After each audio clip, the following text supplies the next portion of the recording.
بسم اللہ الرحمن الرحیم۔ سامعین و ناظرین، آج جو ہے 26 رجب ہے اور رات جو آنے والی ہے وہ ہے 27 رجب کی۔ تو 27 رجب وہ دن ہے کہ جس شب میرے اور آپ کے تاجدار کائنات صلی اللہ علیہ وسلم کو اللہ نے معراج کروائی۔ تو سب سے پہلے ہم قرآن کریم کی طرف آتے ہیں۔ اللہ تعالیٰ قرآن کریم 15واں پارہ اور پہلی آیت اور سورۃ بنی اسرائیل۔ بسم اللہ الرحمن الرحیم۔ اللہ فرماتے ہیں سبحان الذی، پاک ہے وہ ذات جس نے اسرا سیر کروائی بعبدہ اپنے بندہ خاص کو، لیلاً رات کے تھوڑے سے حصے، من المسجد الحرامی مسجد حرام سے، الی المسجد الاقصی مسجد اقصی تک، الذی وہ مسجد جس کے بارکنا گرد ہم نے برکتیں رکھی ہیں، حولہ ارد گرد، حولہ کا معنی ہوتا ہے ارد گرد، کس لیے؟ لنوریہ تاکہ نشانیاں دکھائیں، من آیاتنا اپنی قدرت کی، انہ هو السمیع البصیر، بے شک اللہ تعالیٰ سننے والا اور دیکھنے والا ہے۔ ناظرین و سامعین، آج واقعہ معراج جو ہے ایک بہت لمبا واقعہ ہے۔ یوں سمجھ لیں کہ میں نے کوزے کو، دریا کو کوزے میں بند کرنا ہے، وقت کی قلت کے پیش نظر اس پہ ہزارہ سوالات ہیں، ہزارہ جوابات ہیں واقعہ معراج پہ۔ تو میں مختصر کرتا ہوں۔ معراج، لفظ معراج جو ہے ارج سے مشتق ہے، عین را جیم ارج، عروج بلندی، جس کا معنی کیا ہے؟ بلندی۔ ایک معنی ہے سیڑھی۔ یہ تو لغوی معنی ہے معراج کا، اور اصطلاحی معنی کیا ہے کہ اللہ تعالیٰ نے اپنے محبوب کریم صلی اللہ علیہ وسلم کو 27 رجب کی رات اپنے قرب خاص میں ثم دنا فتدلی کے مقام پہ، ساتوں آسمانوں سے اوپر لامقام کی بلندیوں پہ بلا کے ملاقات کی، اپنا شرف دیدار عطا فرمایا، اور 18,000 موضوعات پہ آپ کے ساتھ گفتگو فرمائی۔ یہ اصطلاحی معنی ہے۔ معراج کا سفر کیسے شروع ہوا؟ ایک حدیث مبارکہ، حضور صلی اللہ علیہ وسلم فرماتے ہیں کہ میں ہانی رضی اللہ تعالیٰ عنہ اپنی پھپھو کے گھر سویا تھا، وہاں جبریل جو ہے مجھے جگانے آئے لے جانے کے لیے۔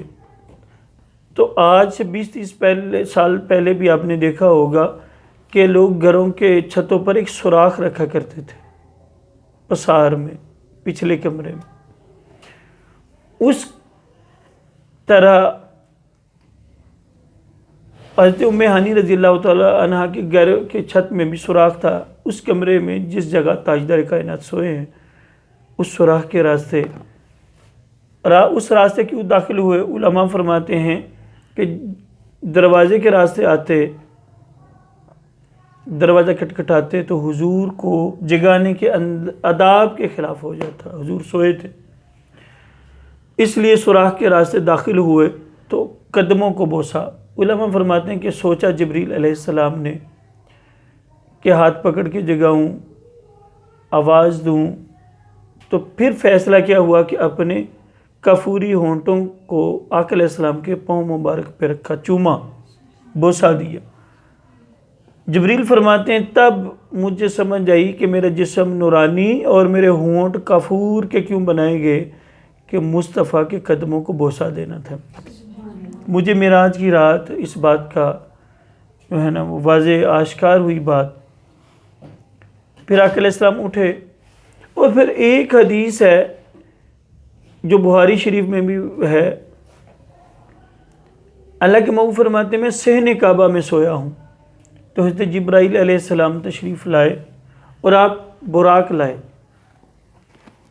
اور میں صحن کعبہ میں سویا ہوں، اور جب صحن کعبہ میں سویا ہوں تو میرا انہوں نے سینہ چاک کیا، حلقوم، یہ جو ہنس کی ہڈی ہے حلقوم، یہاں سے لے کے ناف تک میرا سینہ چاک کیا، سینہ چاک کر کے تو میرے دل کو جو سونے کی پلیٹ لائے تھے جبریل علیہ السلام ساتھ، میرے دل کو سینے سے نکال کے اس سونے کے پلیٹ پہ رکھا، پھر انگلی کے اشارے سے میرے دل کو چیرا، جب دل کو چیرا تو اللہ تعالیٰ کے حکم سے میرے دل کو وہ آب طہور پاکیزہ پانی جو جنت سے لے کے آئے تھے جبریل علیہ السلام، اس سے میرے دل کو دھویا، غسل دیا، اور پھر تمکنت، وجاہت، روب، علم، حلم، سارا کچھ میرے دل کے اندر اونڈیل دی،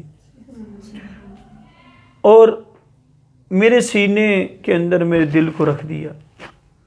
اور پھر علامہ ابن حجر عسقلانی علیہ رحمہ اس حدیث کی شرح کے اندر مزید یہ لکھتے ہیں کہ حضرت عبداللہ ابن عباس نبی پاک صلی اللہ علیہ وسلم کے چچا زاد بھائی کیا کہتے ہیں کہ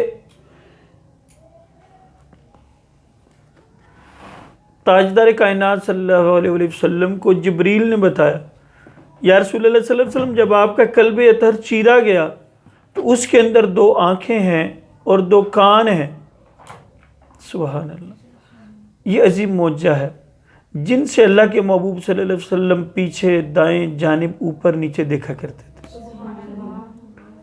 پھر قلب کو میرے سینے میں رکھ دیا گیا، اور جو پر لطف بات ہے تاجدار کائنات صلی اللہ علیہ وسلم فرماتے ہیں اس سارے روحانی آپریشن کو، سارے پروسیس کو میں دیکھ رہا تھا۔ ناظرین میں ایک سوال چھوڑے جا رہا ہوں، حضور کی شان بھی واضح ہو جائے گی۔ کبھی آپ ہارٹ اسپیشلسٹ سے ملیں، ڈاکٹر سے ملیں، اس کو پوچھیں کہ بھئی جس ہارٹ پیشنٹ کا دل نکال کے پلیٹ پہ 2-3 فٹ دور رکھ دیا جائے وہ بندہ باقی زندہ بچتا ہے؟ نہیں بچتا، جواب یہی آئے گا۔ تو ہمارے آقا علیہ السلام کیسے زندہ بچے، یہی ہم بتانا چاہتے ہیں کہ بخاری میں جو حدیث ہے نا، آقا علیہ السلام صحابہ کو فرماتے ہیں ایوکم مثلی، کون ہے تم میں سے میرے مثل؟ تو صحابہ حضور کی مثل نہیں ہو سکتے۔ آج کا انسان دعویٰ کرے کہ ہم حضور کی طرح ہیں، تو سامنے محترم یہ آقا علیہ السلام کی توہین سے زیادہ الفاظ نہیں بولے جا سکتے کہ وہ حضور کی توہین کر رہا ہے کہ جو کہے کہ ہم حضور جیسے ہیں۔ پھر اللہ کے محبوب فرماتے ہیں یہاں بہت کچھ جو ہے میرے ذہن کے اندر سوالات آپ کے ذہنوں میں بھی آ رہے ہوں گے، سونے کی پلیٹ کیوں استعمال کی گئی، سونا تو مردوں پہ حرام ہے، پھر جبریل سونا کیوں لائے؟ علماء نے ایک ڈیٹیل یہاں پہ 5-5 10-10 نکات ہیں، لیکن وقت کے دامن میں اتنی وسعت نہیں کہ میں ان سارے معاملات کی طرف بڑھوں وقت کے پیش نظر، ورنہ آپ کوئی عظیم کانفرنس 3-4 گھنٹے کی رکھیں تو پھر اقبال قادری کے ملفوظات ہوں اور آپ سننے والے ہوں اور 4 گھنٹے 5 گھنٹے لگیں، تو پھر ایک جو ہے ایک کڑی کو ہم کھولیں کہ اس پلیٹ کو کیوں لایا گیا، دل کو کیوں دھویا گیا، اس کے اندر کوئی غلاظت تھی، غلاظت نہیں تھی، ایک سوال ہے، ایک بات کے پیچھے، میں اس جانب نہیں جا رہا۔ براق، برق یا برق کہتے ہیں بجلی کو، اور بجلی سائنٹیفک ریسرچ کے مطابق 1 سیکنڈ میں کئی ہزاروں لاکھوں میل سفر کرتی ہے، 1 سیکنڈ بجلی۔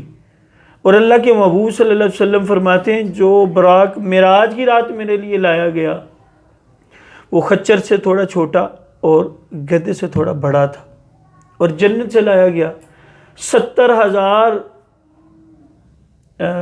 براق تھے، ان میں سے جو کئی ہزار سالوں سے رو رہا تھا، دعائیں کر رہا تھا یا رب العالمین مجھے مصطفیٰ کی سواری بنا، اس کو منتخب کیا گیا۔ اس رات میں براق پہ بیٹھا، یہیں پہ شاید 10-10 گھنٹے علماء بیان کر جاتے ہیں، اس سے آگے نہیں جاتے، جن کے پاس علم ہے وقت ہے۔ آقا علیہ السلام فرماتے ہیں اس براق کی شان یہ تھی جب میں بیٹھا تو اس کا قدم وہاں پڑتا تھا جہاں اس کی نگاہ پڑتی تھی، برق بجلی، جہاں اس کی نگاہ جہاں تک جاتی تھی وہاں تک اس کا ایک قدم اٹھتا تھا۔ پھر مجھے براق پہ بٹھا کے، یہ مسجد حرام کی، مسجد بیت اللہ شریف کے صحن کی بات ہے، پھر مجھے گھوڑے پہ بٹھایا گیا۔ ہم اس لیے بھی بے مثل حضور کو کہتے ہیں کہ آپریشن سارا ہوا، دل باہر نکلا، صحن کعبہ میں نکلا، لیکن خون کا ایک قطرہ بھی۔ میں نے بتایا کہ یہاں بے شمار کمال کی باتیں ہیں جن کو میں شارٹ کر کے آگے گزر رہا ہوں۔ آگے فرماتے ہیں جب مسجد حرام سے مسجد اقصیٰ میں جا رہا ہوں، جس طرح قرآن پاک سورۃ بنی اسرائیل کی پہلی آیت میں ہم نے پڑھا کہ مسجد حرام سے مسجد اقصیٰ لے جایا گیا۔ مسجد حرام اور مسجد اقصیٰ جب مجھے لے جایا گیا تو راستے میں نے مقام احمر دیکھا جہاں جناب موسیٰ علیہ السلام کی قبر ہے، اور میں نے دیکھا کہ موسیٰ علیہ السلام قبر میں کھڑے نماز پڑھ رہے ہیں۔ اور یہاں بھی علماء نے بڑی ڈیٹیل کے ساتھ بات کی ہے کہ انبیاء قبروں میں نماز پڑھتے ہیں۔ اب اس طرف نکل جائیں تو پھر وقت سارا اسی پہ نکل جائے گا۔ اور علماء نے یہ بھی بات لی، یہ مسلم شریف کی حدیث ہے، اور علماء فرماتے ہیں کہ تاجدار کائنات صلی اللہ علیہ وسلم آئیں اور موسیٰ نماز پڑھیں، نماز کو کس کا خیال تھا؟ وہ گویا حضور کی ذات پر درود و سلام پڑھنے کے لیے مؤدب کھڑے تھے۔ دونوں معنی لیے جائیں تو دونوں ہی ٹھیک ہے۔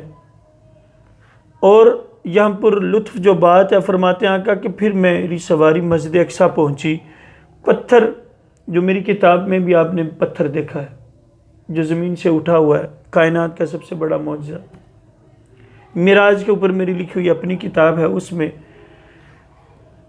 پتھر کی بھی تصویر اس کے ٹائٹل پہ دی گئی ہے۔ اس پتھر کے ساتھ اب میں نے جبریل نے براق کو باندھا، جبریل نے انگلی سے اشارہ کیا، سوراخ ہو گیا اس پتھر میں، اس کے ساتھ براق کو باندھا، مسجد اقصیٰ میں داخل ہوا۔ 1,24,000 کم و بیش انبیاء رسول ہیں، سارے وہاں موجود ہیں۔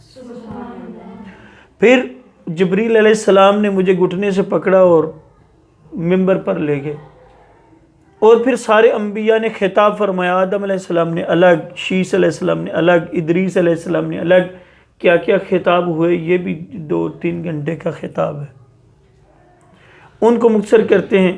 پھر آقا فرماتے ہیں مجھے آگے جبریل نے اذان کہی اور مجھے آگے کھڑا کر دیا گیا، سارے نبیوں کو میں نے امامت کی نماز پڑھائی۔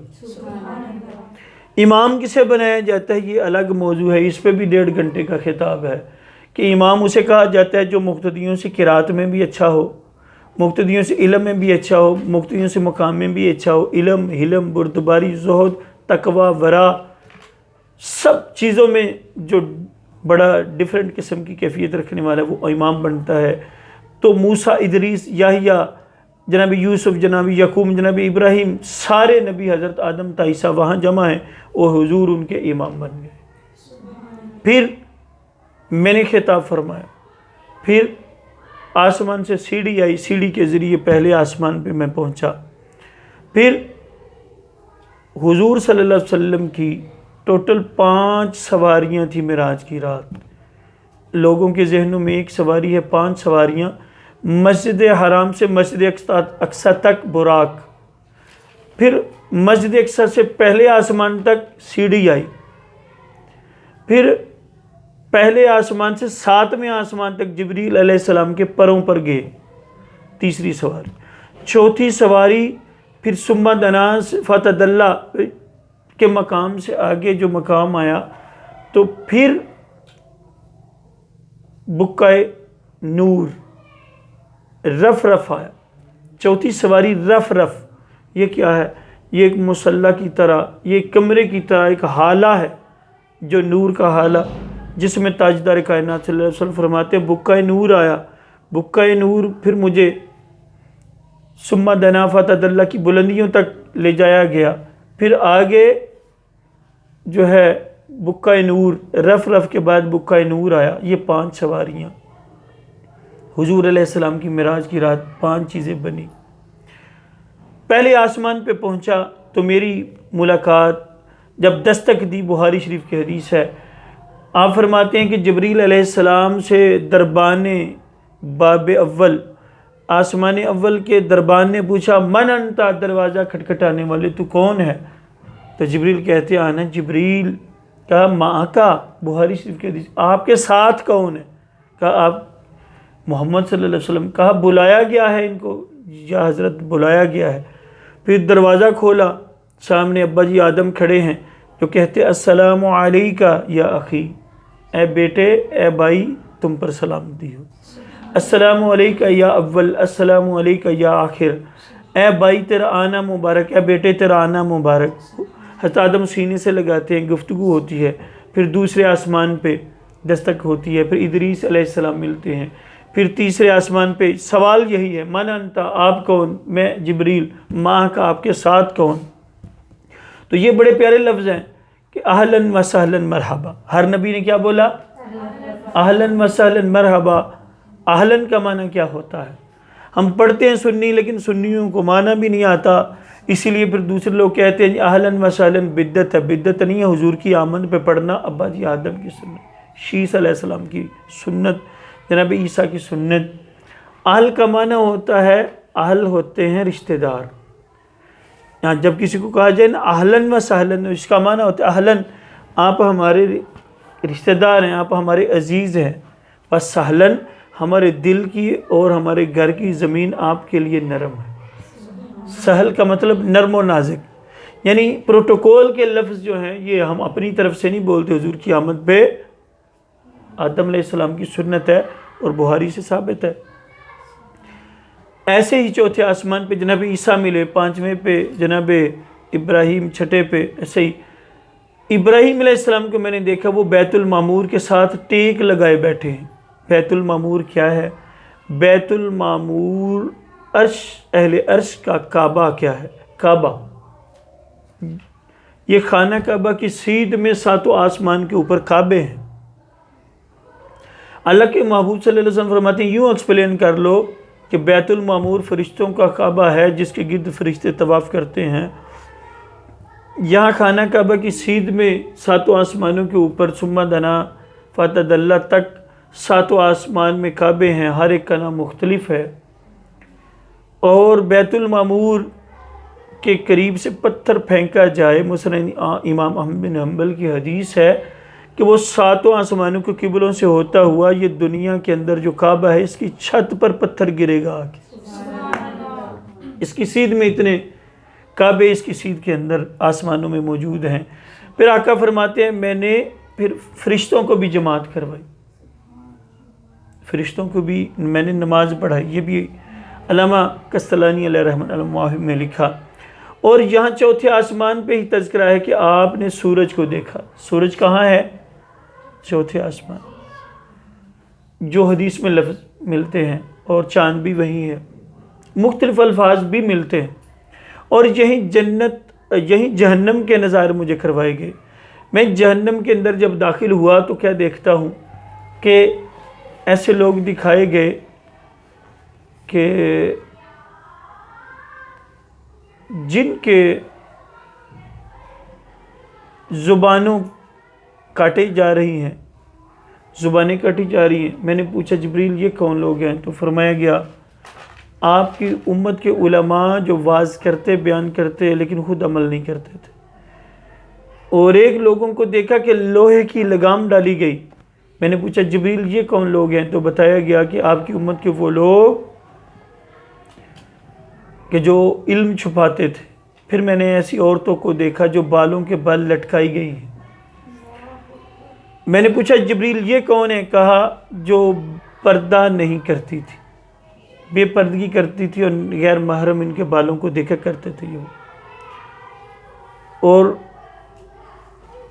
کچھ ایسے مرد اور عورتیں دیکھے ان کی شرمگاہوں میں آگ کے انگارے بھرے ہوئے، اور ایک ایک کمرے جتنے ان کے جسم تھے۔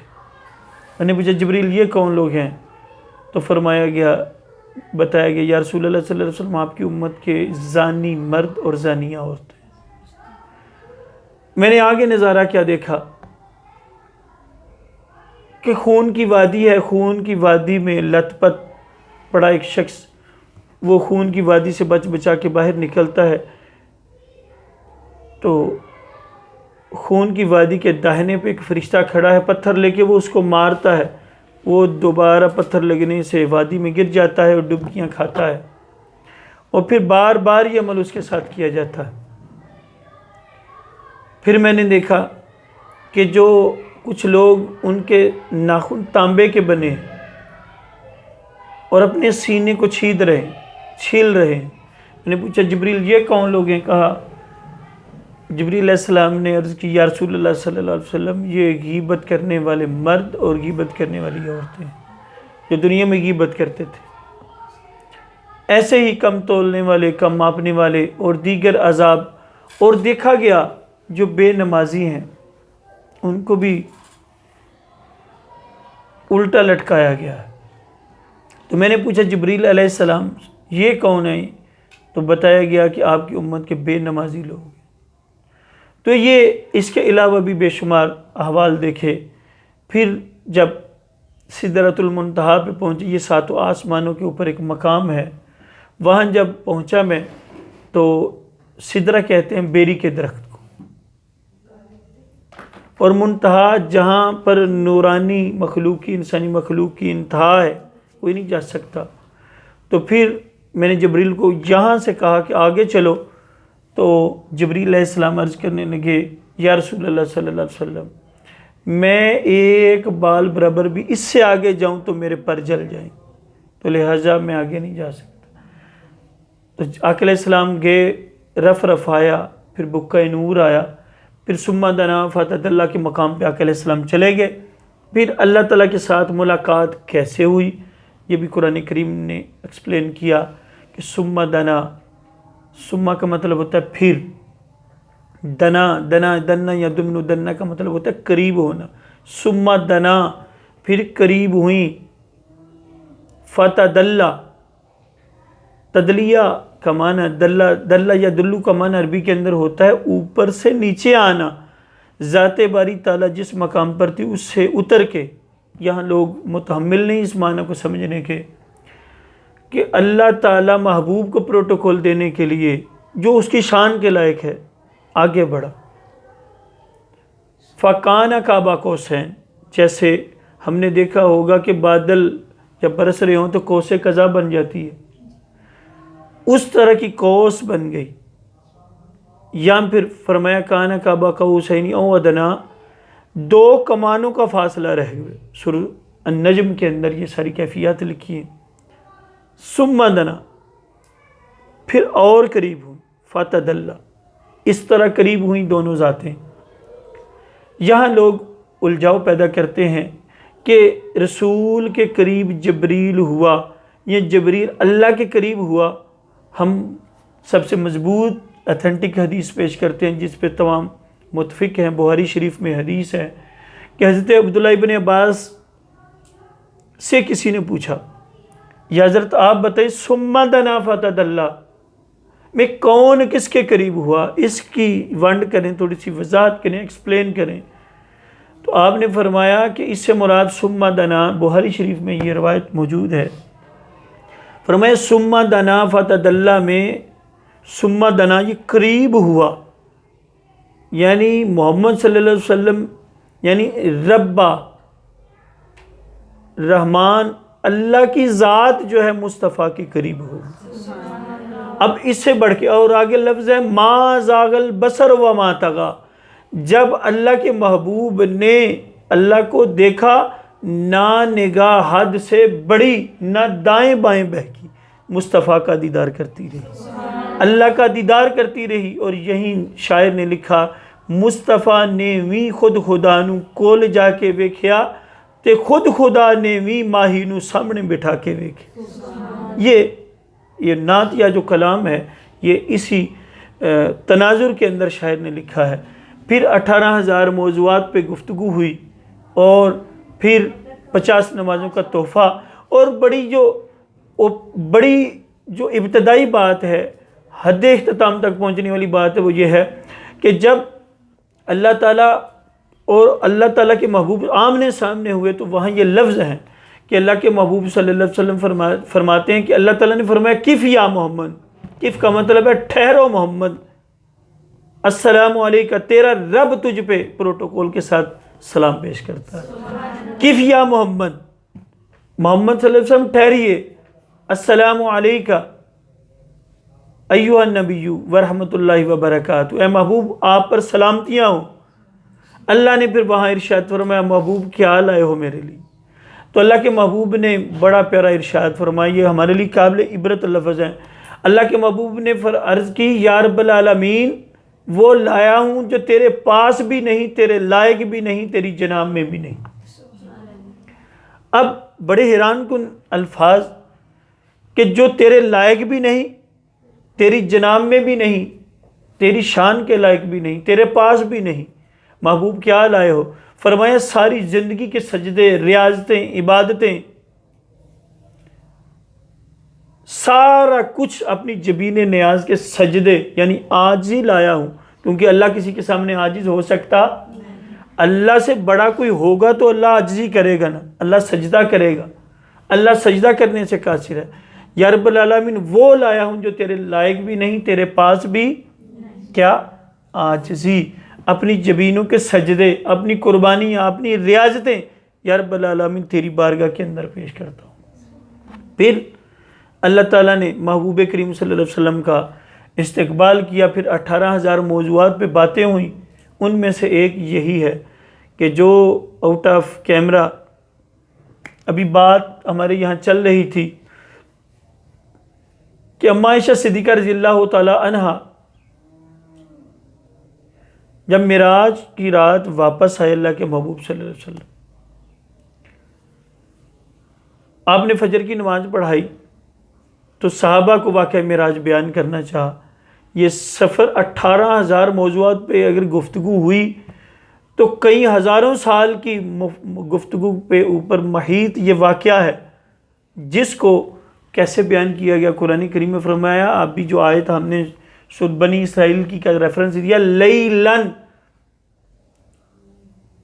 قلت پہ ظاہر کرتا ہے رات کے تھوڑے سے عرصے کے اندر حضور نے معراج کی۔ بلکہ یوں سمجھ لیں کہ مصطفیٰ فرماتے ہیں جس بستر سے میں اٹھ کے گیا تھا، ہو کے ساتوں آسمانوں کی سیر کر کے جنت کے نظائر، جہنم کے نظائر کیے، اور 18,000 موضوعات پہ گفتگو ہوئی، جب میں آیا اتنا عرصہ لگا کہ بستر بھی گرم تھا، پانی بھی چل رہا تھا۔ اب بستر سردیوں میں بستر سے نکل کے پھر واپس آئیں، بستر گرم ہو جائے، اتنے دورانیے کے اندر حضور فرماتے ہیں میں نے معراج کی ہے۔ کیوں؟ کہ حضور جان ہے اس کائنات کی، جب جان ہی نکل گئی، ہر چیز رک گئی، مصطفیٰ نے معراج کی، پھر آئے آسمان سے دنیا میں، زمانے میں جان آئی تو وہیں سے نظام شروع ہو گیا۔ یہ بہت زیادہ جو ہے واقعہ، میں نے ابھی جنت کے نظائر کی طرف میں نہیں گیا، وقت کے دامن میں اتنی وسعت نہیں، اپنا معذرہ خیال رکھیے گا۔ حضور کی معراج یہ میں نے تو اپنے میرا جو ناقص علم ہے اس کے مطابق میں نے واقعہ معراج کو شارٹ طریقے سے بیان کیا ہے۔ آخری بات یہ ہے کہ جب اللہ کے محبوب نے بیان فرمایا تو منافق بھی بیٹھے تھے۔